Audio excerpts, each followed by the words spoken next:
When it comes to these Iranian proxies and it comes to these attacks in places like Iraq and Syria, I don't want to minimize the danger that those present, but most of those attacks have been largely unsuccessful, whereas our strikes are always on target and they're always going to hit the intended target, and it's going to diminish IRGC and Iranian proxy capability in the region.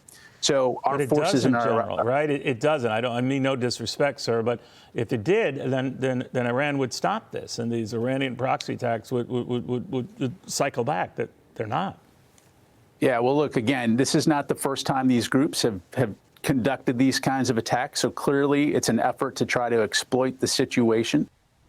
All right, General Ryder on that over at the Pentagon. So what to do about these attacks? He says ours are targeted and specific, but are they too few? Let's get into that with Kenneth Braithwaite, the former Secretary of the Navy, former U.S. Ambassador to Norway.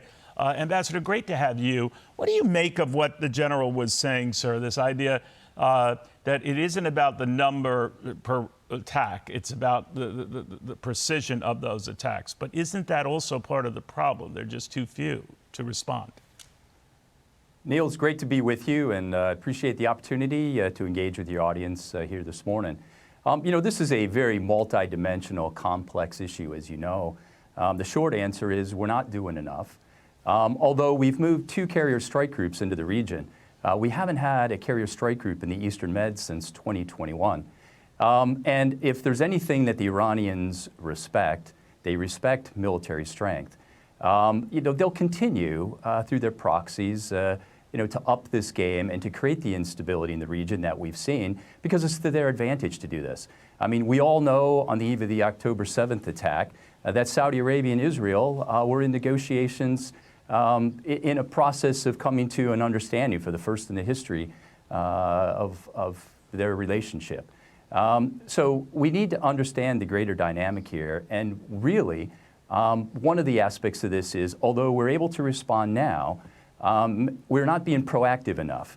And there are a lot of implications to that, especially when it comes to the forces available. There's a lot of discussion today that we just really don't have the naval presence to be able to cover down on all of these potential challenges. Jennifer just mentioned my classmate, Chris Lung Aquilino, will be on the panel with her today.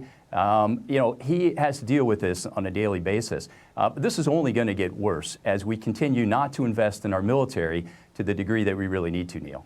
You know, General, it might be just coincidence, but it's darn weird coincidence that there were no such attacks on American forces. Throughout the week, we had this ceasefire, whatever you want to call it, pause in activity in effect. And as soon as that pause ended, you know, attacks and activity was being cited again. There's no doubt in the eyes of many of your President former colleagues that Iran is busy and Iran is calling the shots quite literally. But if there is no hope of a pause being resumed again, and Israel, as you know, walked out of talks in Qatar because the talks were going nowhere for one, then I guess we can anticipate more attacks on U.S. soldiers. Absolutely. Those are attacks of opportunity, right?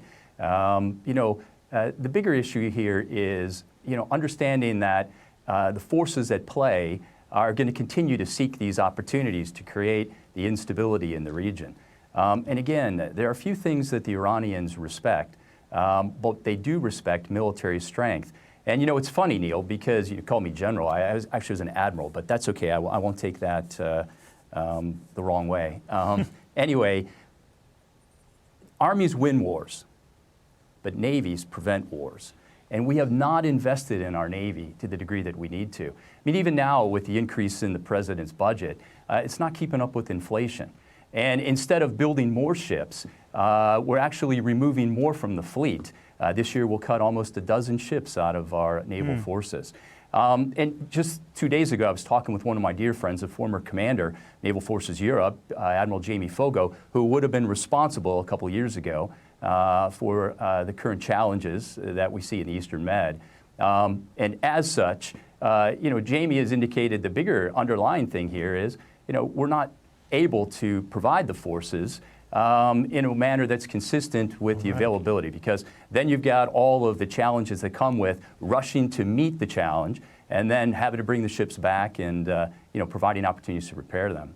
All right, Admiral, thank you. I believe when I said General, I was referring to General Patrick Ryder, but if I misspoke to you, I apologize. But Admiral, no worries. You got that. You got no the worries. ambassador thing. You got an impressive resume. Thank you very Please, much Ken. for taking the time. Oh, no, I'm never going to do that. No, I'm not going to do that. Yes, thank you, Admiral. All right. Hi, everyone. I'm Brian Kilmeade. I want you to do me a favor. I want you to click to subscribe to the Fox News YouTube page. This is the only way that I know for sure that you're not going to miss any great commentary, any great news bites, any great interviews coming your way on Fox. You can get it all here on YouTube. So subscribe right now.